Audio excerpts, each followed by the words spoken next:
Esse podcast é um oferecimento da ConnectWay, uma empresa que há 20 anos distribui tecnologias e soluções Huawei no Brasil. Olá pessoal, tudo bem? Aqui é Samuel Possebon, editor da Teletime, e a gente está de volta com mais um Boletim Teletime, o nosso podcast diário com as principais notícias do mercado de telecomunicações. Hoje trazendo um pouco mais daquilo que aconteceu durante a FutureCon 2023, que a gente está fazendo uma cobertura especial. Só não gravei diretamente nas instalações do evento, porque hoje realmente o nível de ruído estava impraticável para a gente gravar lá. Então deixei para gravar agora no hotel. Vamos tentar fazer um resumo de tudo que aconteceu hoje mais importante, trazer algumas notícias exclusivas também, mas a gente começa, como sempre, com a notícia preferida, a notícia número 1 aqui dos nossos ouvintes desse podcast, dos nossos espectadores, do nosso videocast, que é notícia relacionada à Oi.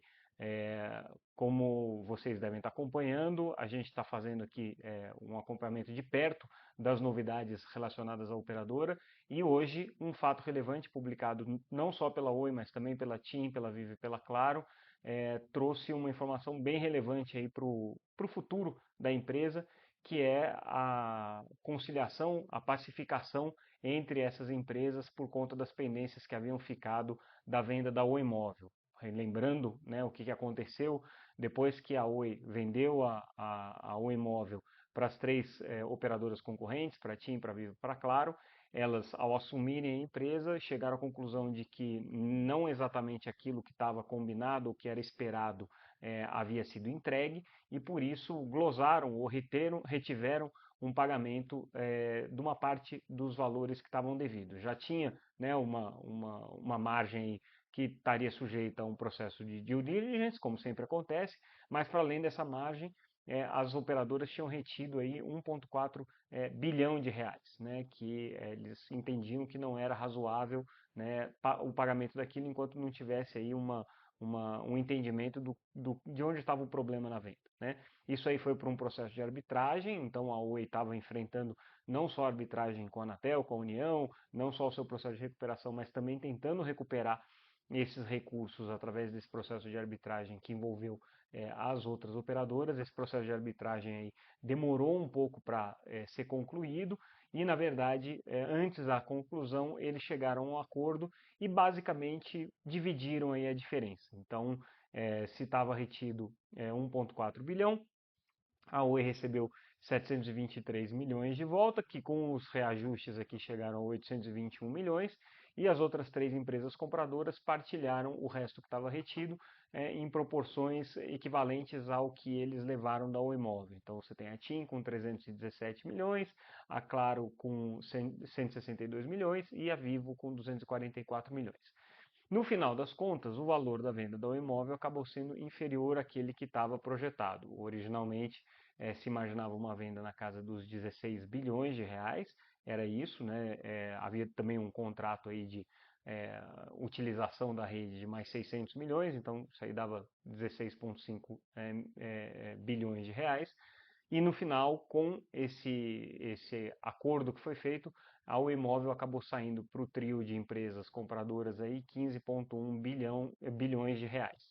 É, um fato só a ser registrado é que esse era exatamente o valor que tinha sido proposto pela Highline numa primeira oferta, que inclusive chegou a ser uma oferta preferencial aí dentro do processo de venda da Oi Imóvel. A Highline, que é uma empresa de torres, uma empresa que tem um fundo de investimento por trás dela, tinha feito exatamente essa oferta e aí as três empresas foram e cobriram a oferta. Mas aí depois dessa disputa toda, voltou para mais ou menos o mesmo patamar. É, claro que o passado é o passado, não tem como você voltar atrás.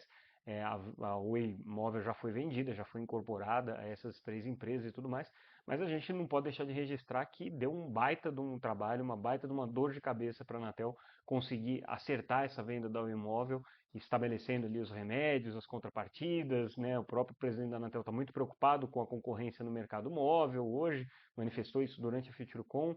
E se, né, em hipótese, a venda tivesse acontecido para a Highline lá atrás, talvez essa confusão toda não aconteceria. Mas, por outro lado, né, essa foi uma operação importante para segurar para as três operadoras que compraram uma condição competitiva entre elas mais isonômica, você tinha uma disparidade maior em volume de espectro, em número de clientes entre elas, né?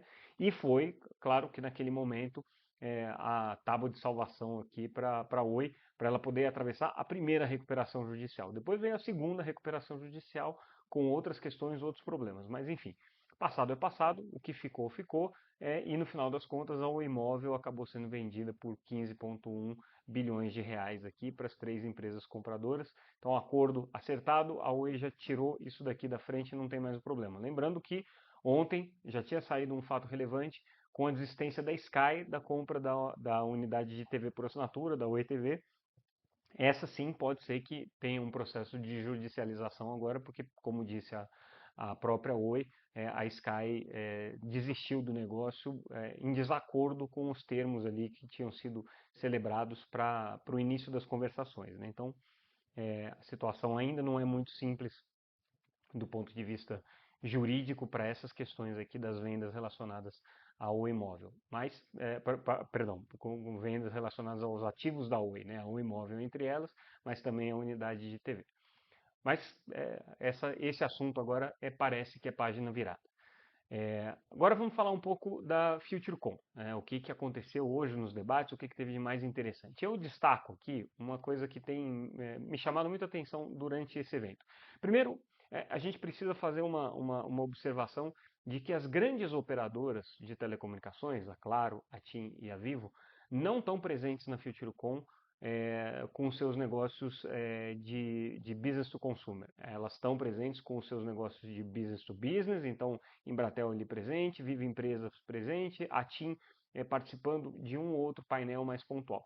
Mas a gente não tem a presença de nenhum executivo de primeiro nível dessas grandes operadoras. Não tem os presidentes das operadoras, mesmo vice-presidentes e executivos C-level, são muito pontuais as presenças e esparsas. Então, definitivamente, essa FutureCon não é mais um evento das grandes operadoras de telecomunicações. Ela virou um outro evento. Hoje a FutureCon é muito mais focada no mercado B2B, é muito mais focada no mercado de serviços corporativos, de TICs, de tecnologia da informação e comunicação para esse segmento, ainda que ela se coloque no mercado como uma feira, como um evento, como um congresso de telecomunicações, mas ela não é mais essa referência que em outros momentos ela já foi, que ela tinha o encontro de vários presidentes de empresas, de CEOs e tudo. Isso aí mudou, está um pouco no passado, e o que a gente vê hoje é um cenário muito diferente. Por outro lado, é um evento que acaba tendo hoje uma participação e um protagonismo um pouco maior das operadoras regionais e das operadoras que surgiram no vácuo das grandes operadoras de telecomunicações, ocupando o que hoje é inclusive o maior market share, o maior espaço dentro do cenário da banda larga fixa. Então, a gente tem muita presença dessas operadoras regionais participando do evento, seja nos debates, seja circulando pela feira. A gente vê muita diferença do perfil do público no evento. Eu que acompanho a FutureCon desde o seu nascimento, noto isso conversando com outras pessoas também. A gente tem um evento hoje muito mais focado para esse segmento, no que diz respeito a telecomunicações, muito mais focado para esse segmento de operadores entrantes, o que é natural, porque são os operadores que hoje giram o mercado de uma maneira mais intensiva. Todo esse preâmbulo que eu fiz sobre a FutureCon, só para contextualizar por que a gente está trazendo tantas notícias, por que a gente vai trazer tantas notícias sobre as estratégias dos operadores regionais e como que isso está se manifestando no evento, porque de novo, né, são eles que estão presentes. Então a gente vai falar muito de operadores regionais, a gente vai falar de redes privativas, a gente vai falar de redes neutras, que é uma outra novidade do mercado importante, que a FutureCon tem dado bastante espaço para eles. No caso dos operadores regionais, o que a gente percebe em todas as colocações, seja das suas associações setoriais que participam do evento, seja das operadoras que estão presentes, é uma visão de que o mercado de banda larga está se transmutando, está se transformando agora num mercado de banda larga muito mais profissionalizado para esses operadores regionais. Talvez pela disputa com as grandes operadoras, talvez por eles terem hoje sido já incorporados por grandes fundos de investimento, por terem regras de compliance, por N razões, né, por serem empresas maiores. Hoje você tem operadores regionais aí na casa de 1,5, 1,4 milhão de assinantes, muitos já passando da barreira de 1 milhão de assinantes, chegando a um ponto mais crítico de se tornarem operadoras do porte, por exemplo, do Malgar, que sempre figurou entre as principais operadoras de telecomunicações. Por conta dessa realidade toda, o que a gente tem é esses operadores regionais trazendo essa visão de que o mercado hoje está mais maduro, buscando algumas soluções. Então foi muito interessante, a gente teve uma conversa com o Adeodato Neto, que é o presidente da Liga Telecom. Liga é o grupo, né, o conjunto de operadoras que envolve a antiga Copel Telecom, que agora tem o nome de Liga, também a Sercontel e também a Nova, né, são operadores ali que estão girando em torno desse conjunto. E o que o Adeodato coloca, a gente vai publicar uma entrevista na íntegra dele nessa quinta-feira no canal da Teletime no YouTube, e também vamos colocar no podcast. Mas ele chama atenção que o mercado hoje está buscando esse momento de amadurecimento, né? Então, não é mais um mercado que hoje briga por preço, não é mais um mercado que hoje admite operadoras construindo redes e se colocando, né, de maneira agressiva a qualquer custo, né? Não é mais um mercado que hoje segue a regra do best effort, é um mercado que hoje se preocupa sim em ter um provimento de banda larga da melhor qualidade possível. Está muito em linha com o que tem dito também alguns presidentes das grandes operadoras. O Rodrigo Abreu, por exemplo, essa semana também deu uma declaração nesse sentido durante um evento da Huawei, dizendo que não é mais momento para uma guerra de preço no mercado, mas um momento para uma guerra de experiência do usuário, de qualidade de serviço. A Liga está indo exatamente na mesma linha. E aí, num dos debates que aconteceram, o Adeodato participou ali, ele fez essa análise, ele trouxe essa análise, e o presidente da Telcomp, né, o Luiz Henrique Barbosa, que a Telcomp representa aí alguns desses operadores regionais, trouxe inclusive uma queixa com relação ao cenário competitivo com os pequenos operadores, com os operadores esses que de maneira pulverizada aí, tem mais de 20 mil operadores no Brasil, que é a assimetria concorrencial que está estabelecida principalmente por questões tributárias. Como esses pequenos operadores operam no simples, a concorrência com eles fica muito mais difícil para grandes operadores que estão estabelecidos como empresas de maior porte, que portanto não podem ter o regime tributário do simples. Mas, inclusive, ele, né, não falou com essas palavras, mas como quem diz, olha, existe uma irregularidade aqui, porque você tem grupos econômicos com 18 empresas classificadas dentro do Simples, o que não é nem permitido pela legislação, mas é que um vai botando em nome da mãe, do irmão, da mulher, do outro parente, e aí se criam esses grupos com vários CNPJs diferentes, todos eles enquadrados no Simples, disputando o mercado com empresas que estão ali classificadas como empresas de grande porte, pagando a tributação de acordo com isso. Então, essa racionalização, né, dos serviços, com busca de melhor qualidade de rede, melhor qualidade de infraestrutura, briga pela experiência do usuário e também a questão das assimetrias foi a pauta aqui. No caso da Liga, uma notícia interessante que ele acabou trazendo aqui no debate é que ele está assim, olhando até para o mercado de redes neutras, porque ele entende que esse é o momento da indústria compartilhar os recursos que tem, né? E a solução de compartilhamento de uma rede neutra, do ponto de vista da Liga Telecom, faz todo sentido dentro dessa lógica. Então, ele defende isso, né? Quando a gente fala de políticas públicas, aí a gente tem as agendas que estão colocadas aí pelo Ministério das Comunicações, pela Anatel, que já são conhecidas. O Ministério das Comunicações defendendo muito, né, o impacto positivo que o uso dos recursos do FUST vai ter. A Anatel falando muito das redes subfluviais que estão sendo construídas na região norte e todo o valor que essas redes trazem do ponto de vista de conectar localidades que hoje não estão servidas, criando redes metropolitanas e tudo mais. Então, esse debate mostrou que o futuro da banda larga vai um pouco por aqui.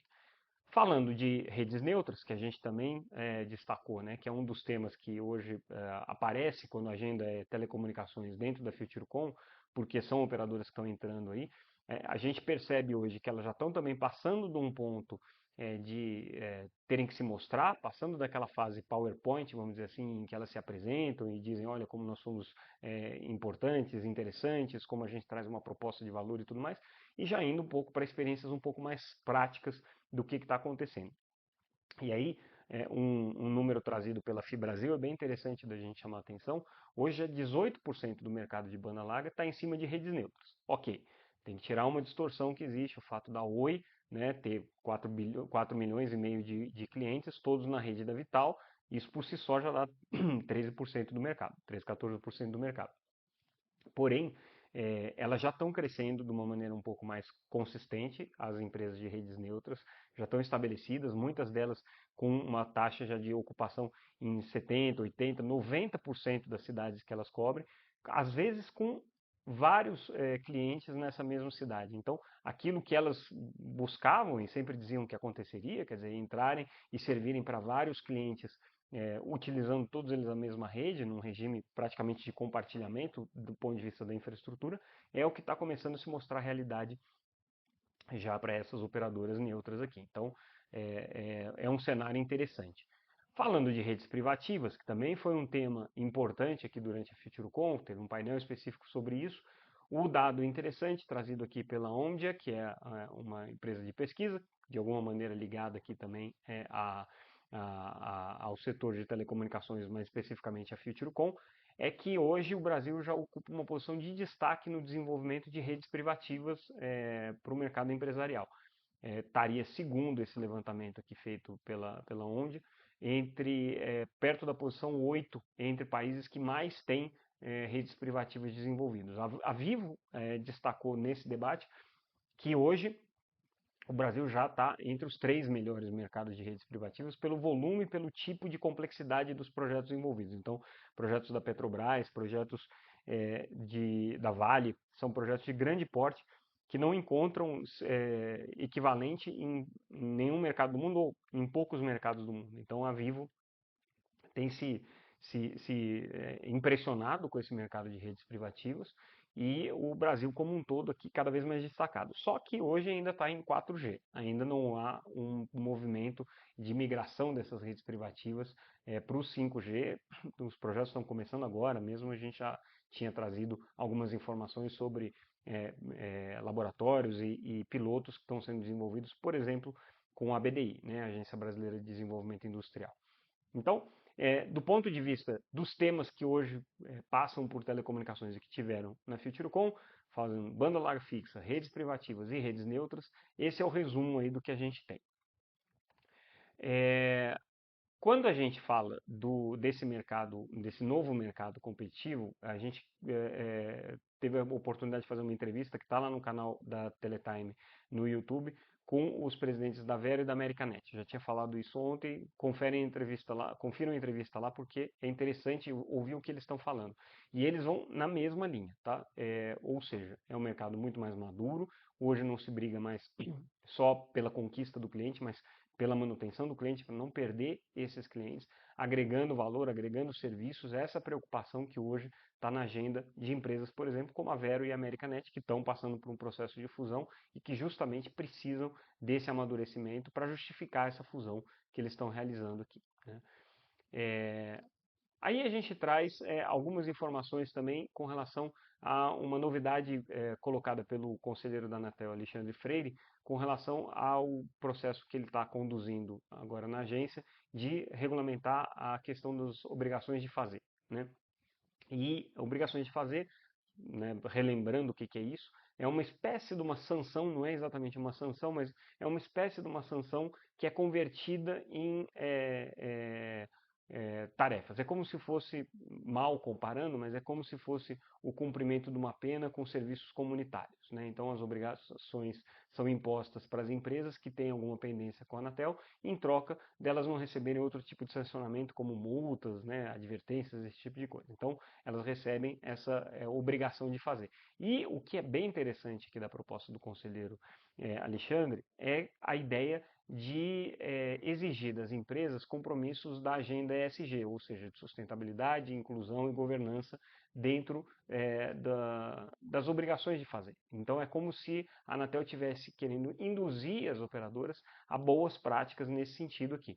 É uma discussão que já rola há algum tempo. No ano passado a gente realizou aquele evento, o evento que a Teletime organiza, Telecom ESG. Esse assunto surgiu, né, se haveria alguma forma de, do ponto de vista regulatório, você estimular essa agenda ESG. A Anatel tem o prêmio de acessibilidade, tem o regulamento de acessibilidade, mas é muito pouca coisa na Anatel que está vinculada a essa agenda, e aí essa obrigação do conselheiro aqui de pedir que esses itens da agenda ESG sejam preocupações das empresas como forma de, vamos chamar assim, de punição, né, das empresas por conta de questões e pendências com a Anatel, é uma abordagem bastante interessante.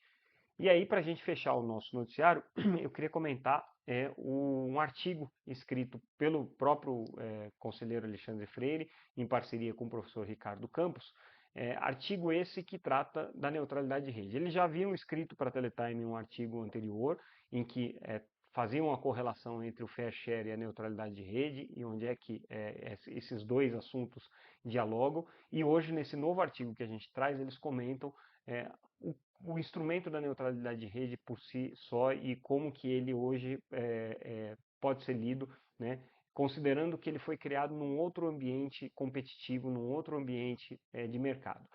Lembrando que a neutralidade de rede foi estabelecida pelo Marco Civil da Internet em 2013, era já uma agenda que estava colocada no mundo inteiro e o Brasil acabou sendo meio que um dos pioneiros a colocar isso em lei, né? Então é um instrumento previsto em lei que basicamente diz o seguinte: as operadoras de telecomunicações não podem interferir no tráfego da internet, seja acelerando, seja bloqueando, seja diminuindo a qualidade do serviço, seja criando qualquer tipo de restrição. Há exceções para questões mais técnicas e tudo mais, mas, de uma maneira geral, isso impede qualquer tipo de negociação entre as operadoras de telecomunicações e as empresas de internet. E a neutralidade está estabelecida aqui. O que os autores desse artigo colocam, o conselheiro Alexandre Freire e o professor Ricardo Campos colocam, é que o contexto em que a neutralidade foi criada era muito diferente. Naquela ocasião você tinha alguns indícios e alguns casos um pouco mais contundentes de ações das operadoras de telecomunicações que suscitavam alguma preocupação sobre o controle absoluto que elas pudessem ter do trânsito nas redes de banda larga a partir do controle das redes. Você tinha um mercado em que as empresas de internet, as big techs, não tinham a predominância que tem hoje do ponto de vista econômico, do ponto de vista competitivo no mercado, né? E você tinha, sim, né, um alcance do poder das empresas de telecomunicações um pouco maior sobre a internet do que você tem hoje. O que aconteceu de lá para cá é que a economia de dados se consolidou e o fator determinante para estabelecer o sucesso ou não de um empreendimento no mundo digital é ter o controle dos dados, é ter o controle e o acesso aos dados dos cidadãos, dos usuários, dos consumidores. Pois bem, segundo eles destacam aqui no artigo, isso faz com que a pressão competitiva esteja muito mais do lado de você ter um controle sobre essas empresas que têm hoje o monopólio ou o oligopólio sobre os dados, do que sobre as empresas de infraestrutura que oferecem as redes. Então, o Marco Civil da Internet e o instrumento da neutralidade de rede são elementos hoje anacrônicos em relação à realidade concorrencial e econômica que se enfrenta hoje, né? Essa é a provocação que eles fazem. Não encaminham nenhum tipo de solução para essa questão, então, por exemplo, não sugerem revisão do Marco Civil da Internet, do instrumento da neutralidade, nada disso. Mas colocam que um elemento de reflexão que precisa ser trazido é que hoje o que determina o sucesso ou não, o que coloca as barreiras de entradas mais efetivas no mercado da internet não é o acesso à rede em si, mas sim o acesso aos dados e a esse imenso banco de dados digital que acabou sendo muito interessante a gente acompanhar esse debate que está acontecendo por meio desses artigos que o conselheiro Alexandre Freire e o Ricardo Campos estão escrevendo, porque Primeiro, que o conselheiro Alexandre é um personagem importante no processo de discussão de todo o instrumental normativo, regulatório, que vai ser colocado daqui para frente. A Anatel já deixou muito clara que vai entrar nessa discussão. O presidente Carlos Baigorre já colocou isso em várias ocasiões. E conhecer a fundamentação jurídica e a formação de raciocínio de um conselheiro da Anatel, né, que vai interferir nesse processo, é muito privilegiado, né, para esse momento, porque é possível aí você conseguir entender qual que vai ser o racional por trás dos votos do conselheiro Alexandre Freire, claro que assumindo que ele não tenha nenhuma mudança de posição ou que seja convencido de qualquer outra posição no futuro, né, mas nesse momento é a forma como ele tem pensado esse assunto aqui e a gente realmente fica muito feliz de poder contribuir com esse debate, trazendo esses artigos aqui do conselheiro e do professor Ricardo Campos. Então, com isso, a gente encerra o nosso boletim de hoje, ficamos por aqui. Amanhã a gente volta com mais um Boletim Teletime. Para vocês que ainda não estão inscritos no nosso canal no YouTube, se inscrevam. Para quem não está acompanhando pelos podcasts, todas as plataformas de áudio a gente está disponível. E também entrem no site para receber a nossa newsletter www.teletime.com.br. Até mais, pessoal. Ficamos por aqui. Amanhã a gente volta. Tchau, tchau.